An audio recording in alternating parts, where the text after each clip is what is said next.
ನಾನು ಸೋತಾಗ ಯಡಿಯೂರಪ್ಪನವರು ಗೃಹ ಮಂಡಳಿ ಅಧ್ಯಕ್ಷನ ಮಾಡಿದಾಗ JDS ಕಾಂಗ್ರೆಸ್ಸು ಸ್ಥಳೀಯ ನಾಯಕರುಗಳು, ರಾಜ್ಯದ ನಾಯಕರುಗಳು ಆ ಗೃಹ ಮಂಡಳಿ ಮಾಡ್ತಕ್ಕಂಥ ಬಡಾವಣೆಗಳನ್ನು ಮಾಡಿಸ್ಬಾರ್ದು ಅಂತೇಳಿ ತನಿಖೆಗೆ ಹಾಕ್ಸಿದ್ಬಿಟ್ರೆ ಗೃಹ ಮಂಡಳಿ ಅಧ್ಯಕ್ಷನಾಗಿದ್ದಾಗ JDS ಮತ್ತು ಕಾಂಗ್ರೆಸ್ಸು ನೀವಿಬ್ಬರೂ ಸೇರ್ಕೊಂಡು ನಮ್ಮ BJPಗೆ ಹೋದೆ ಅಂತೇಳಿ ನೀವು ಮಾಡಿದ್ದೀರಿ. ಆದರೆ ಅವತ್ತು ಎಷ್ಟೊಂದು ಇದೇ ರೀತಿ ನಾನು ತೇಜವಾದ ಮಾಡ್ತಕ್ಕಂಥ ಹೇಳಿಕೆಗಳು, ಗೊತ್ತಿಲ್ಲದೆ ಇರ್ತಕ್ಕಂಥ, ಸಂಬಂಧಪಡದೇ ಇರ್ತಕ್ಕಂಥವ್ರಿಗೆಲ್ಲ TV ಸ್ಟೇಟ್ಮೆಂಟ್ಗಳು ಬೇಕಾದಷ್ಟು ಕೊಡಿಸಿದ್ರು. ಆದರೆ ನಮ್ಮ ರೈತರು GT ದೇವೇಗೌಡರು ಏನು ಅಂತ ಗೊತ್ತಿರೋದ್ರಿಂದ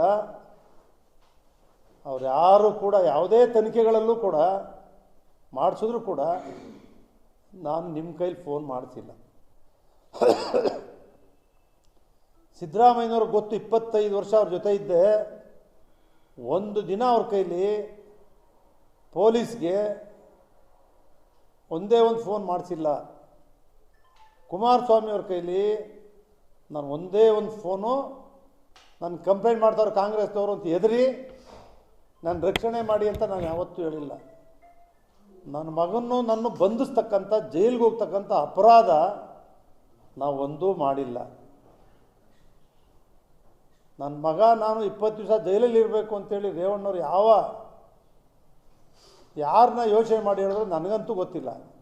ರೇವಣ್ಣವರೇ, ನಿಮ್ಮ ಕೈಲಿ ಪೊಲೀಸು ಮಾಡಿಸಿಲ್ಲ, ಕುಮಾರಸ್ವಾಮಿಯವ್ರ ಕೈಲಿ ನಾವು ಮಾಡಿಸಿಲ್ಲ.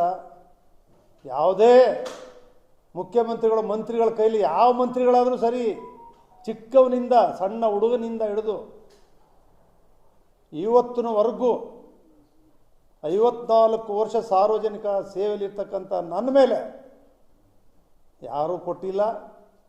ನಾನು ಯಾವ ಲೀಡರ್ಗಳ ಕೈಲೂ ಕೂಡ ನನ್ನ ಅರೆಸ್ಟ್ ಮಾಡಿಬಿಡ್ತಾವ್ರೆ, ನನ್ನ ಕೇಸ್ ಹಾಕವ್ರೆ, ನಿಮ್ಮ ಬಿಡುಗಡೆ ಮಾಡಿಸ್ಕೊಡಿ, ತಪ್ಪಿಸಿ ಅಂಥೇಳಿ ನಾನು ಹೇಳಿಲ್ಲ.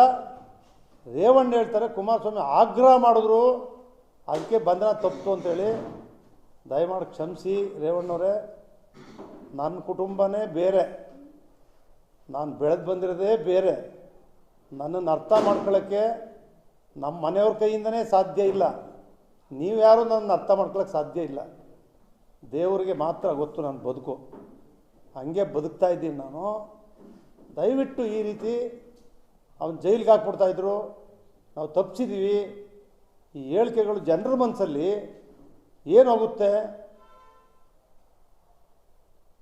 ನಾವು ಕಾಂಗ್ರೆಸ್ ಅವ್ರು ಮಾಡ್ತಿದ್ರು ತಪ್ಪಿಸ್ಬಿಟ್ಟು, ಇದನ್ನು ನಾನು ಅವ್ರನ್ನೇ ಕೇಳ್ತೀನಿ, ರೇವಣ್ಣವ್ರನ್ನೇ. ಬೆಳಗಾಂ ಅಧಿವೇಶನದಲ್ಲಿ ಏನು ರೇವಣ್ಣ ಯಾವತ್ತು ಹೇಳಿದೆ, ಅದು ಯಾವ ಕೇಸಲ್ಲಿ? ಹೌಸಿಂಗ್ ಬೋರ್ಡಲ್ಲಿ ನೀವು ಇಬ್ಬರು ಸೇರ್ ಮಾಡಿದ್ರಿ, ದಳ ಕಾಂಗ್ರೆಸ್ ಇಬ್ಬರು BJPಗೆ ಹೋದ್ನಲ್ಲ ಅಂತ. ಆದರೆ ಯಾವತ್ತೂ ಕೂಡ ನಾನು ಆ ರೀತಿಯ ಅಪರಾಧನೂ ಮಾಡಿಲ್ಲ. ನನ್ನ ಮೇಲೆ, ನನ್ನ ಮಗ ಹರೀಶ್ ಗೌಡನ ಮೇಲೆ ಯಾವುದೇ ಕೇಸ್ಗಳು ಕೂಡ ಇಲ್ಲ. ಬಂಧಿಸ್ತಕ್ಕಂಥ ವಿಷಯನೇ ಬಂದಿಲ್ಲ, ಆ ಸಂದರ್ಭವೂ ಬಂದಿಲ್ಲ. ಇದನ್ನು ಸತ್ಯವಾಗಿ ನಿಮಗೆ ಹೇಳ್ತಾ ಇದ್ದೀನಿ.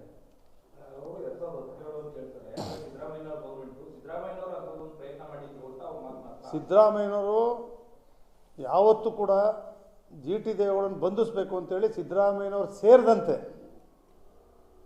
ಯಾವ ಸರ್ಕಾರದಲ್ಲಿ ಯಾವ ಮುಖ್ಯಮಂತ್ರಿಗಳು, ಮಂತ್ರಿಗಳು ಯಾರು ಕೂಡ ನನ್ನ ಬಂಧಿಸ್ರಿ, ಅರೆಸ್ಟ್ ಮಾಡಿರಿ, ಕೇಸ್ ಹಾಕ್ರಿ, ಯಾವುದೂ ಇಲ್ಲ. ಅದು ಯಾವ ಕೇಸ್ ಇದೆ ಹೇಳಿ?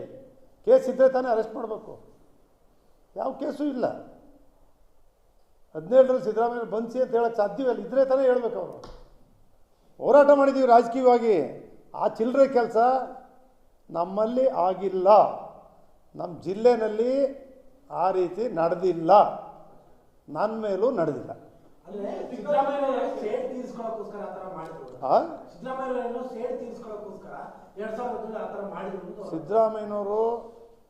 ಸೇಡ್ ತೀರಿಸ್ಕೊಳ್ಳೋಕ್ಕೆ ರಾಜಕೀಯ ಮಾಡಿದ್ದಾರೆ, ನಾನು ಸೋಲಿಸ್ತಕ್ಕಂಥ ಎಲ್ಲ ಪ್ರಯತ್ನವೂ ಕೂಡ ಮಾಡಿದ್ದಾರೆ.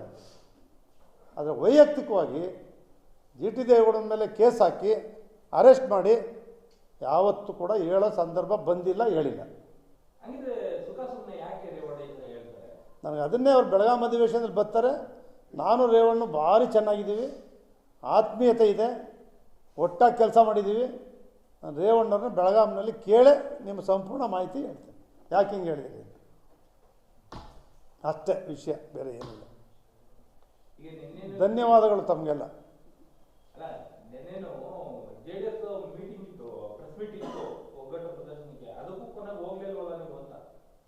ನನಗೆ ಸುರೇಶ್ ಬಾಬು ಫೋನ್ ಮಾಡಿದರು, ನಾಯಕರು, ಬೇರೆ ಯಾರೂ ಫೋನ್ ಮಾಡಿಲ್ಲ. ಸುಮ್ಮನೆ ನಾವು ಕರೆದೋ ನೋಡಪ್ಪ, ನನಗೆ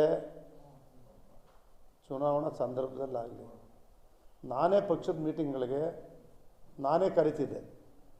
ಮಹೇಶ್ ಅವ್ರು ಕರಿತಿದ್ದೆ, ಪುಟ್ಟರಾಜ್ ಅವ್ರು ಕರಿತಿದ್ದೆ, ನಮ್ಮ ನಾಗಮಂಗಲ ಸುರೇಶ್ ಗೌಡನ ಕರಿತಿದ್ದೆ, ಎಲ್ಲ ಕೋರ್ ಕಮಿಟಿ ಇದ್ದರು. ನಾನೇ ದೂರವಾಣಿ ಮಾಡಿ ಅವ್ರನ್ನೇ ಕರಿತಿದ್ದೆ. ಅವ್ರು ಯಾರೊಬ್ಬರು ನನಗೆ ಮಾತಾಡಿ, ಅವರೆಲ್ಲರೂ ನನಗೆ ಗೊತ್ತಿಲ್ಲ, ನಾವೆಲ್ಲ ಚೆನ್ನಾಗಿದ್ದೀವಿ, ಎಲ್ಲ ಸ್ನೇಹಿತರೆ. ಅವರು ಕೂಡ ಯಾವತ್ತೂ ನನಗೆ ಮಾತಾಡ್ಸಿಲ್ಲ, ಪಕ್ಷದ ವಿಚಾರದಲ್ಲಾಗಲಿ ಚುನಾವಣೆ ವಿಚಾರದಲ್ಲಾಗಲಿ.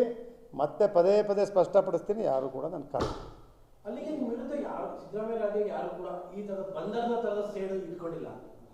ಬಂಧನದ ಸೇಡು ಯಾರೂ ಇಟ್ಟಿಲ್ಲ ನನ್ನ ಮೇಲೆ, ಆ ರೀತಿ ನಾನು ನಡ್ಕೊಂಡಿಲ್ಲ. ಹಾಗಾಗಿ ಬಂಧನದ ಸೇಡು ಆಗೋ ಮಟ್ಟಕ್ಕೆ ನಾವು ಮಾಡಿಲ್ಲ, ಅವರು ಯಾವ ರೀತಿ ಪ್ರಯತ್ನ ಮಾಡಿಲ್ಲ. ರೇವಣ್ಣ ಹೇಳುವಂಥದ್ದು ಅವತ್ತೇನಾದ್ರು ಕುಮಾರಸ್ವಾಮಿ ಹೇಳಿಲ್ಲ ಅಂದರೆ ನನ್ನ ಥರ 20 ದಿನ ಜೈಲಿಗೆ ಹೋಗಬೇಕಾಗೋದು ದೇವೇಗೌಡರು ಮತ್ತು ಅವರ ಮಗ. ನಾನು ಅದಕ್ಕೆ ಈ ಸ್ಪಷ್ಟನೆ ಕೊಡ್ತಾ ಇರ್ತಕ್ಕಂಥದ್ದು, ಕುಮಾರಸ್ವಾಮಿಯವರು ಹೇಳ್ತಕ್ಕಂಥ ಪ್ರಮೇಯ ಬಂದಿಲ್ಲ ಅಂತ ಸಂದರ್ಭವೇ ಒದಗಿ ಬಂದು ಇದು ರೈಟ್ ನ್ಯೂಸ್.